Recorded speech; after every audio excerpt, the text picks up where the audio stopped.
नहीं कहा जा सकता, लेकिन उसके बताए कि बिल्कुल उलट रिपोर्टर्स टीवी पर बहुत ही बढ़ा चढ़ाकर न्यूज़ देते हैं कि तूफान बहुत बुरा आने वाला है और वक्त के साथ साथ ये बढ़ जाएगा और इस तूफान के अंदर शार्क्स भी होंगी। उन्हें नहीं पता था कि वो जो झूठी खबर चला रहे हैं वो सच में भी बदल जाएगी।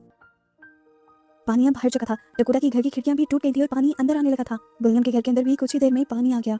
ये सब देखते हुए रॉन समझ गया कि सिचुएशन सीरियस है, इसलिए उसने विलियम को बताया कि गाड़ी में लाइफ जैकेट्स रखी हैं, अगर जरूरत पड़े तो वो काम आ जाएंगी। अब दो आदमी नाव लिए निकले थे किसी को बचाने के लिए। उन्हें लिसा की चीख सुनाई दी तो एक आदमी भाग के लिसा के पास गया और बोला, मैं तुम्हें निकालूंगा, फिक्र मत करो। लिसा ने उन्हें बताया कि मैं प्रेग्नेंट हूँ, तो उस लड़के ने कहा, फिक्र मत करें आप। उस आदमी ने अपने दोस्त को कहा, जाओ जाकर कटर मशीन लेकर आओ। जैसे ही उसका दोस्त वहां से गया तो अचानक पानी में अजीब हलचल महसूस हुई और अचानक ही उसे किसी ने पानी के अंदर खींच लिया। उस आदमी को समझ नहीं आई कि उसके साथ हुआ क्या। कुछ देर बाद जब ऊपर की तरफ आया तो हमें दिखाया गया कि उसका हाथ कटा हुआ था। वो भागा फौरन अपने दोस्त की तरफ, लेकिन उसी दौरान पीछे से शार्क ने उसे दोबारा से दबोचा और खींचते हुए ले गई। डकोटा ये सब कुछ अपनी खिड़की से देख रही थी। उसने सब कुछ चिल्लाते हुए बताया, वहाँ एक शार्क है। लिसा भी ये सुनकर खौफ में आ गई और फिर ट्रक ड्राइवर को होश आया। उसने गेट तोड़ा और बाहर निकला, लेकिन सीधा शार्क के मुंह के अंदर।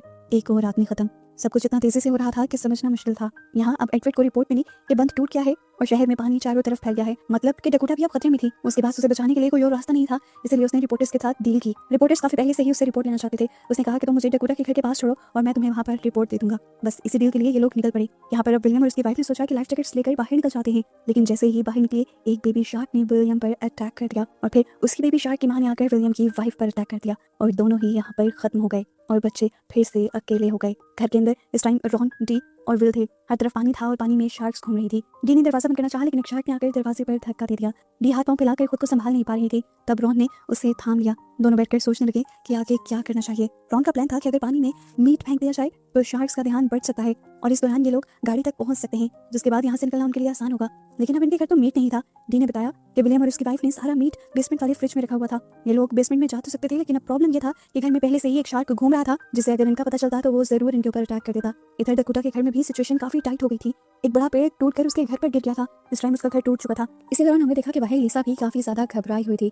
वो चिल्ला चिल्लाकर किसी को मदद के लिए बुला रही थी और डकोटा, जिसके घर के बिल्कुल सामने वो गाड़ी थी, वो उसकी आवाजें सुन रही थी, लेकिन वो यहाँ से बाहर निकलना नहीं चाहती थी। तब लिसा ने उससे कहा, प्लीज मेरी मदद करो, मैं प्रेग्नेंट हूँ और मैं इस बच्चे को दुनिया में लाना चाहती हूँ। ये सुना था कि डकोटा पिघल गई। उसकी भी तो मॉम नहीं थी। अगर वो लिसा की मदद ना करती तो उस बच्चे के पास भी उसकी मां ना रहती। इसलिए अब वो अपने घर से एक नाइफ लेती है और लिसा की मदद करने के लिए निकल जाती है, बिना इस डर के कि पानी के अंदर शार्क्स हैं जो उसने खुद देखी हैं। लिसा की गाड़ी के ऊपर चढ़ते हुए वो उन लकड़ियों को काट देती है जो गाड़ी के अंदर घुसते हुए लिसा के पेट के बिल्कुल इर्द गिर्द थी। फाइनली वो लिसा को बचाने में कामयाब हो जाती है और उन्हें घर पर ले आती है। यहाँ आकर लिसा उसे कहती है, हमें इस तरह बैठे रहना नहीं होगा, ऐसे तो हमें कोई बचाने नहीं आएगा, हमें कोई हेल्प सिग्नल बनाना होगा। इसलिए डकोटा घर के पर्दे लिए छत पर जाती है और वहाँ पर उन पर्दों से बड़ा सा हेल्प लिख देती है, ताकि अगर कोई हेलीकॉप्टर उन्हें देखे तो उन्हें बचाने जरूर आ सके। इस टाइम हम देखते हैं कि लिसा का दर्द बढ़ रहा था। उसने डकोटा से चेक करवाया, बेबी किसी भी वक्त आने वाला था, बिल्कुल अभी। यहाँ पे तो ये लोग डिलीवरी नहीं कर सकते थे, इन्हें अब यहाँ